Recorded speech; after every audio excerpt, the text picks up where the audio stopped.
All right, quickly to Brett Koremenos, who is the current editor at NBA Playbook.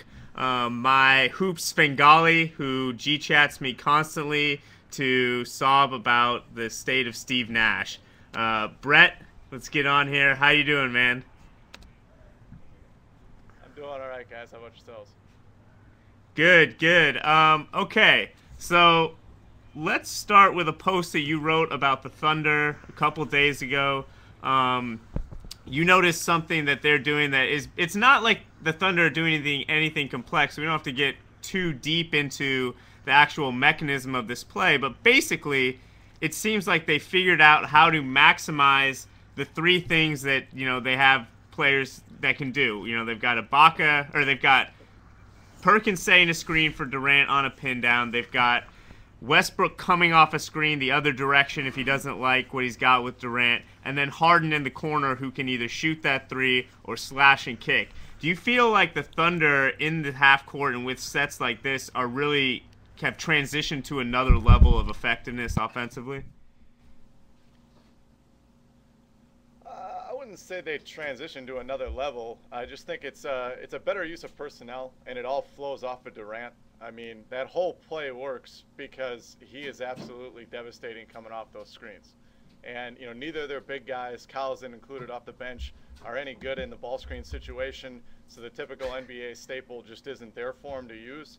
But they do, I mean, just when they key off that one side of the floor, and they sometimes do split action where Westbrook will have the ball right in the middle or Harden will have it right in the middle, and then they'll have pin downs going on both sides. Usually one goes first, and then the other action is kind of like secondary and delayed.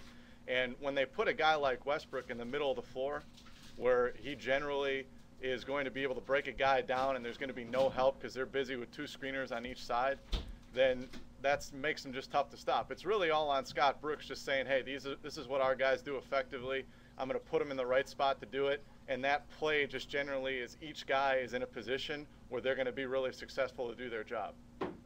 You told me the other day that you think James Harden is going to get a max or is worthy of a max. Break down his game a little bit.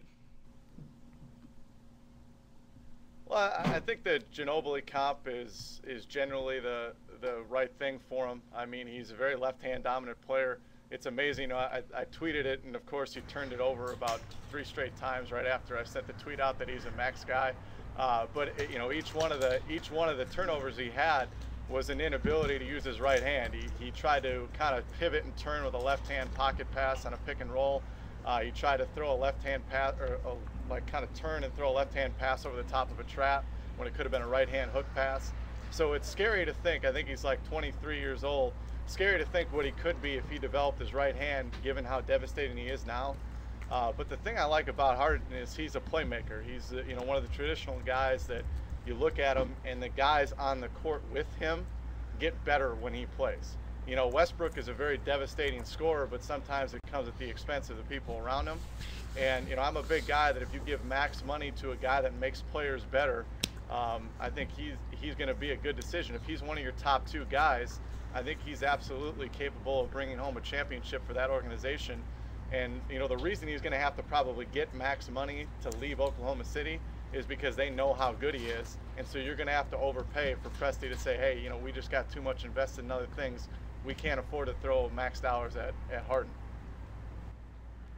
You know, Brett, talking about the Thunder, it drives me absolutely nuts that they will waste 3 or 4 possessions a game throwing it into Kendrick Perkins in the post, and it's a complete waste because you might as well just hand the ball to the other team because he has nothing.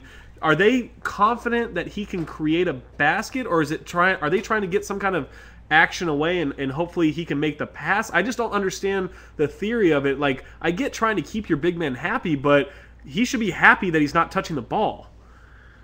Hold on, Brett, before you answer, can you click setup and turn up your volume a little bit? We're having a little bit of trouble hearing you.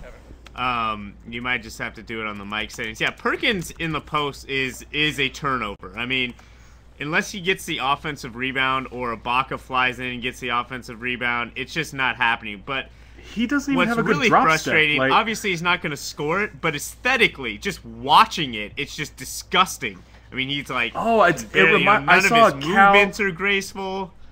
I saw a cow give birth once, and it's the exact same feeling of uneasiness when I see him try to do a post move. All right, how's the mic volume now, guys? Perfect. Oh, perfect. Good? Yes. All right. So the question on Perkins, it's actually funny you mentioned that because, you know, we like to think of these guys the way we view them. You know, it's all perspective. You know, we know that Kendrick Perkins can't really score in the post. He's not a guy that's going to get you 10 points a game on the block. You know, he just has a job. He has a role that we view that he's good at, and he should stick to that role.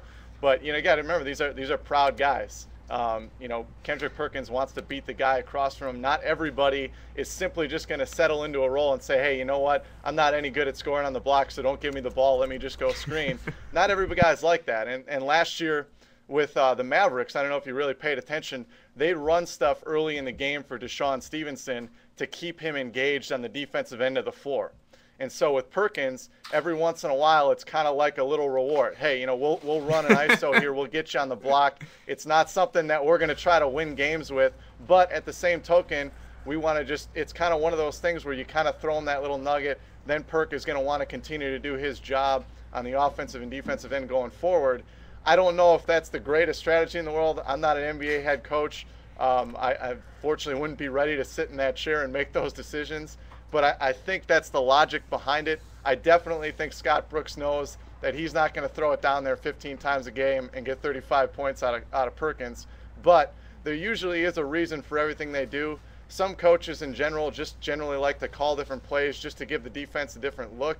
You know, I'm the kind of guy, and I've always been the kind of coach that says, hey, if you can't stop what we're running, I'm going to run it 25 straight times until you prove to me that you can.